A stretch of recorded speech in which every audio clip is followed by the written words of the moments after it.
Imagine it's February 2021. You're standing in your kitchen in Austin, Texas. You are, by almost any measure, prepared. You saw the currency risks early. You read the arguments. You understood inflation, monetary debasement, the fragility of institutions. While your neighbors kept their savings in a bank account that earned 0.01% interest, you converted a meaningful portion of your wealth into Bitcoin, cold storage, hardware wallet, your private keys written on titanium and stored in a fireproof safe. No exchange, no counterparty. No government could touch it. You're not a speculator. You're a strategist. And for years, the strategy has been validated. Then Winter Storm Uri hits Texas. The temperature drops to levels not seen in decades. The power grid managed by ERCOT, deliberately isolated from national grids, proudly independent, begins to fail. Not metaphorically. Not in a slow administrative way. It fails the way a bridge fails, suddenly, completely, without warning at 2 in the morning. If you're enjoying this deep dive into the story, hit the subscribe button and let us know in the comments from where in the world you are watching from today. The heat goes out. The pipes freeze. The water stops running. And your Bitcoin, every Satoshi of it, is completely, perfectly, absolutely useless. Not because it lost value. The price is still there, somewhere, on servers and data centers you cannot reach. Not because anyone took it. Your keys are still in the safe. Not because the network failed. The Bitcoin blockchain kept producing blocks. It's useless because the internet is down. The cell towers are running on backup power that's running out. Your laptop is at 11% battery, and there's no electricity to charge it. The exchange, even if you could reach it, cannot send you warmth. It cannot melt ice. It cannot fix a burst pipe. You have a hardware wallet with real purchasing power on it, and you cannot buy a cup of hot water. Let that sink in. This is not a script against crypto. That framing misses the point entirely. Crypto has real properties that matter. It is resistant to seizure in ways that bank accounts are not. It is portable across borders in ways that gold is not. It is programmable and divisible, and in environments where the internet functions and the grid is stable, it performs as a monetary instrument with genuine advantages over legacy systems. Anyone who dismisses crypto entirely doesn't understand what it was designed to solve. But this script is about a different question, one that almost nobody in the digital asset community is willing to ask honestly. What happens when the infrastructure that crypto runs on disappears? Not what happens to the price, not what happens to regulation. What happens to the basic utility of a digital asset when the digital layer ceases to exist? Because crypto is not like gold. Gold is physically inert. You can hold it. It doesn't need power to remain gold. It doesn't need a network to remain valuable in your hand. Crypto is a protocol running on hardware, connected by cables, sustained by electricity, validated by nodes that require cooling, operated by humans who need to eat and be warm. Strip away any layer of that stack, and the asset doesn't just become hard to use, it becomes inaccessible. Completely. Instantly. And here is the historical pattern that almost no one in the digital asset space has been willing to confront. The collapses that have destroyed ordinary people in the modern era have not been primarily monetary collapses. They have been infrastructure collapses, grid failures, supply chain disintegrations, logistical breakdowns. The kind of failure where the exchange assumption doesn't just bend, it shatters, and it shatters along the exact fault lines that digital assets are most exposed to. This is documented. This is not interpretation. And once you see it, the entire architecture of digital wealth preservation looks very different. Let's start with what crypto actually is, mechanically, because most people have never thought it through at this level. Crypto is not wealth. Crypto is a claim on wealth, encoded in a distributed ledger, accessible only through a functioning technical stack. That stack has 7 layers. Every single one of them has to work. There is the device layer, the hardware you use to access your wallet. There is the power layer, the electricity that runs that hardware. There is the network layer, the internet that connects you to the blockchain. There is the infrastructure layer, the data centers, the nodes, the miners or validators that sustain the network itself. There is the exchange layer, the mechanism by which you convert crypto into goods or local currency, which requires counterparties with working infrastructure. There is the social trust layer, the shared belief that the asset is worth something, which requires enough of civilization to be functional to maintain that belief. And there is the governance layer, the regulatory and institutional environment in which you're trying to use it. Gold has 1 layer, physical possession. Cash has 2 layers, physical possession and institutional trust. Crypto has 7. In a stable environment, those layers are invisible. In a fractured environment, each one becomes a potential point of total failure, not degraded function, failure, binary, on or off. And history is clear on what happens to assets with invisible dependencies when those dependencies suddenly become visible. Let's examine the Puerto Rico crisis of 2017. Hurricane Maria made landfall on September 20, 2017. It was a Category 4 storm that struck an island whose grid was already aging, already fragile, already carrying $9 billion in debt with deferred maintenance stretching back decades. The storm didn't just damage the grid, it destroyed it. Puerto Rico lost power for the longest blackout in American history. Over 3 million people. Some areas were without electricity for 11 months, nearly a full year. In the aftermath, something revealing happened in the cryptocurrency community. Several high-profile crypto advocates pointed out that if Puerto Ricans had held Bitcoin instead of dollars, their wealth would have been preserved. The argument was technically correct in the narrowest possible sense. The Bitcoin network kept running. The price held and then rose. But the argument was catastrophically wrong in every way that mattered. People in the interior of Puerto Rico couldn't charge their phones. Cell towers were down or running on generators that ran out of diesel within days. Internet access was intermittent for months in the hardest-hit areas. ATMs weren't working. Point-of-sale terminals weren't working. The economy that emerged in the immediate aftermath of Maria wasn't digital. It was cash, then barter, then mutual aid. People needed ice. They needed water purification tablets. They needed food that didn't require cooking. They needed generators and diesel, and someone who knew how to wire a house safely. The people who fared best in those communities were not the ones with the most digital assets. They were the ones with the most physical capabilities. Neighbors who had generators, people who knew how to filter water, families who had stocked food. Communities with existing relationships of mutual aid that didn't require any infrastructure at all to activate. The lesson wasn't that crypto failed. The lesson was that the question of which asset to hold was the wrong question entirely. Now, let's go further. Ukraine, 2022. Russia's full-scale invasion began in February. In the months that followed, Russian strikes targeted energy infrastructure specifically and systematically. Not military installations, not troop positions, power plants, transmission lines, substations. By winter 2022, Ukraine had lost roughly half of its electricity generation capacity. Cities across Ukraine experienced rolling blackouts of 4, 6, sometimes 12 hours per day. In some areas, power was available for only a few hours in the day. Here is what crypto advocates were saying during this period. Ukraine was a proof of concept for digital assets. Ukrainians had used crypto to receive donations. The government itself had received hundreds of millions in crypto support. This was real, and it was meaningful. But here is what was also true. In the areas hardest hit by blackouts, in the towns close to the front lines, in the villages that lost power for days at a time, the daily mechanics of survival didn't run on the blockchain. They ran on wood, on preserved food, on community networks, on people who knew how to stay warm without electricity. Crypto worked beautifully as an international financial channel when the internet was up and when the parties transacting had power. It worked as an instrument for a government treasury receiving international transfers on a functioning server in a city with backup power. It did not work as survival infrastructure for a grandmother in Kherson trying to stay warm in February. These are not contradictions. They are illustrations of the same principle. Crypto is an instrument optimized for a functioning digital environment. It degrades to zero when that environment is unavailable. The question is not which is better, crypto or something else. The question is, what happens in the specific scenario where the grid goes down, the network goes offline, and the digital layer disappears? And the historical answer is consistent. In those scenarios, the assets that have value are not digital, they are physical, they are human. There is a mental model that's useful here. Call it the infrastructure dependency chain. Every asset has an infrastructure dependency chain, a set of systems that must be functioning for the asset to perform its basic purpose. A pile of firewood has a dependency chain of 0. It burns whether or not the grid is up, whether or not the internet is running, whether or not any institution in the world is solvent. It is pure infrastructure-independent energy storage. A bag of rice has a dependency chain of near 0. You need water and heat to cook it, but those can be sourced without modern infrastructure. Gold has a short dependency chain, physical possession, plus the social trust that gold has value, and that trust has been stable across 5,000 years of monetary history. Cash has a medium dependency chain, physical possession, plus institutional trust, plus a functioning enough economy that someone will accept it. Bank deposits have a long dependency chain, a functioning bank, a solvent institution, a stable currency, an operational payment system. Crypto has the longest dependency chain of any monetary asset in history. It requires electricity, internet connectivity, functioning hardware, a live network, accessible exchanges or willing counterparties with all of those same requirements, and a civilization intact enough to sustain shared belief in the asset's value. This is not a design flaw, it's a design trade-off. Crypto was optimized for a specific set of problems: censorship resistance, borderless transfer, institutional independence in a digitally connected world. It solved those problems well, but no asset can be simultaneously optimized for digital resilience and analog resilience.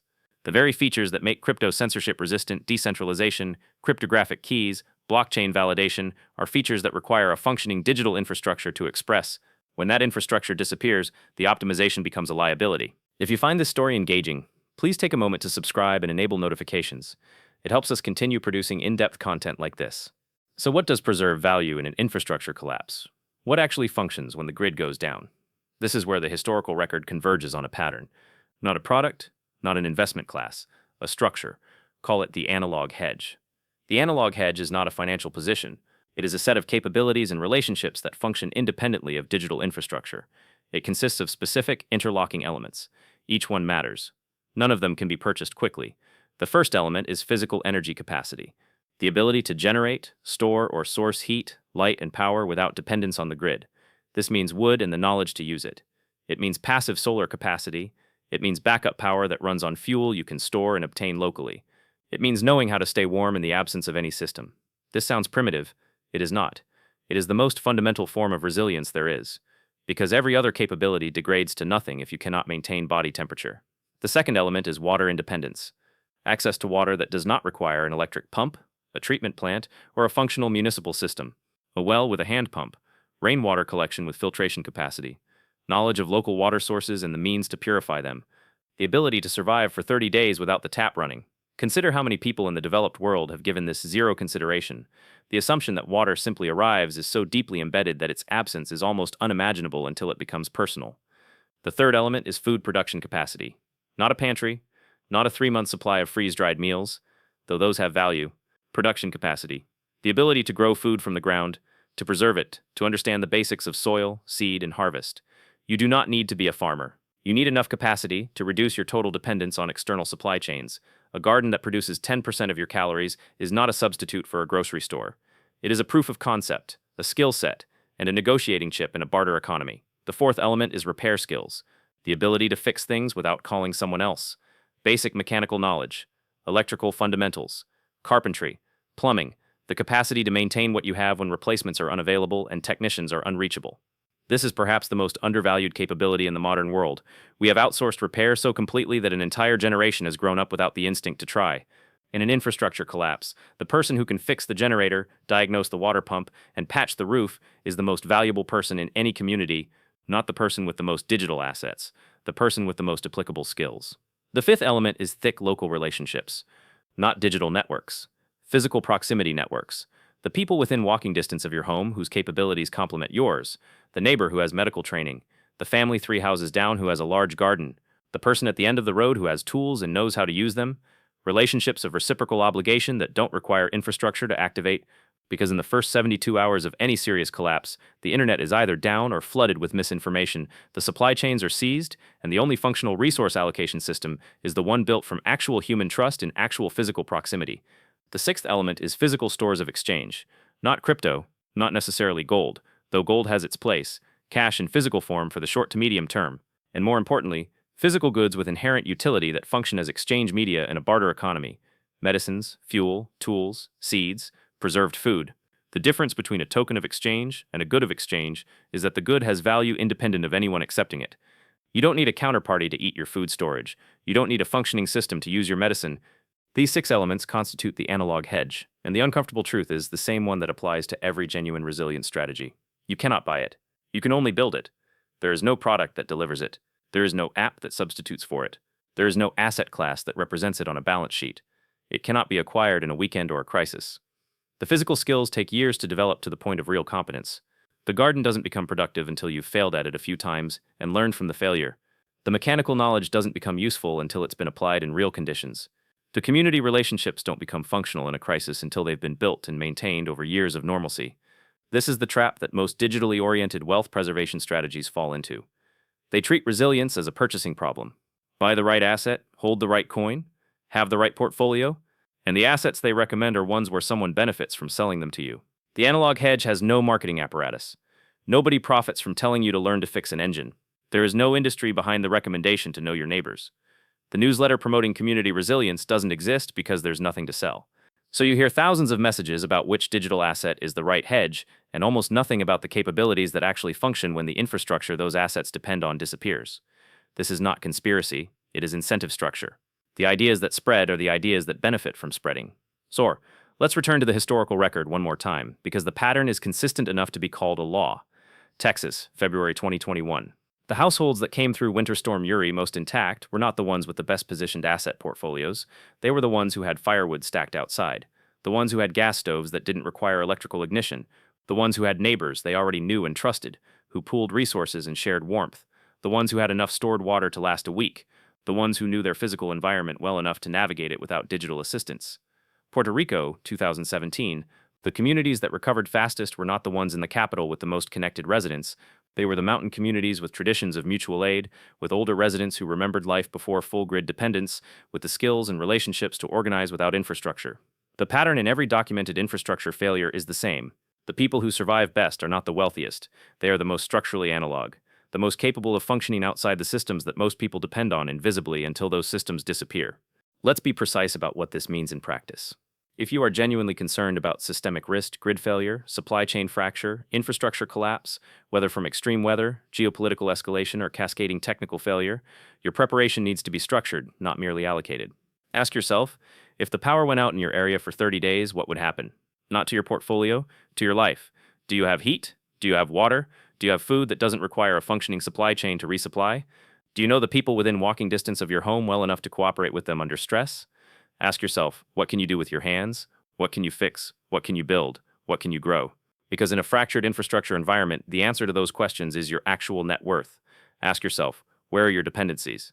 Every dependency on the digital layer, on the grid, on the supply chain, on institutional functioning, each one is an exposure. Not necessarily one you can eliminate, but one you should understand. The goal is not to become entirely analog, but is neither realistic nor desirable for most people. The goal is deliberate reduction of invisible dependencies. The strategic development of capabilities that function independently of the infrastructure you rely on the rest of the time. This is not the same as prepping in the bunker sense. It is not about fear, it is about architecture. Building redundancy into your life the way engineers build redundancy into critical systems. Not because failure is certain, but because the cost of having no backup is asymmetric.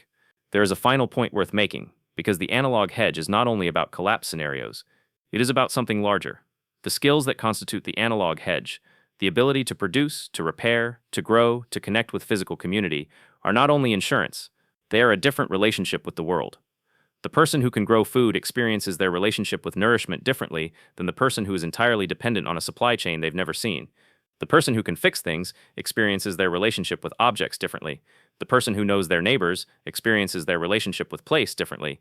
There is a reason that communities with thick analog capabilities consistently report higher life satisfaction, stronger social bonds, less anxiety.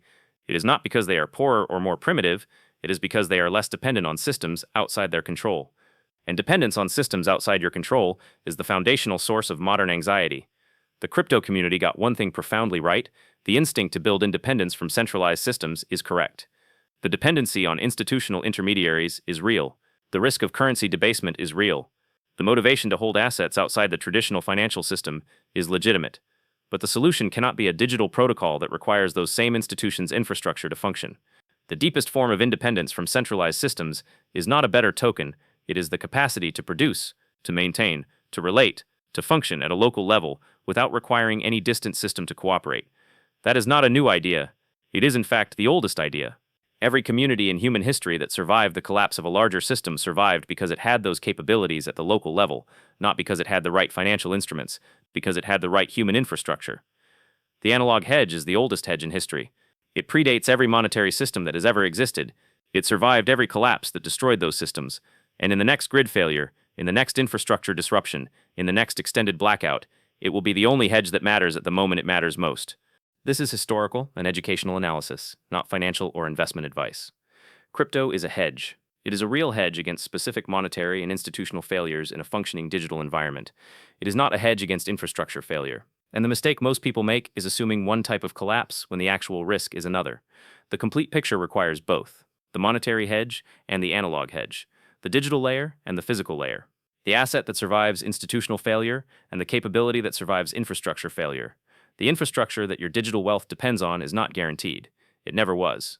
And the historical record of what happens when it disappears has been written in Puerto Rico, in Texas, in Ukraine, and 100 other places that didn't make it into the financial press. The pattern is already visible. The question is not whether you have the right digital asset. The question is whether when the grid goes down, you'll be holding a key to a wallet you can't open, or the actual capability to stay warm, fed, and connected to people who can help. One of those things requires 7 layers of functioning infrastructure. The other requires none. This channel exists to study the systems before they fail. If this lens was useful, subscribe. Most people never see these patterns until the screen goes dark and the wallet is unreachable.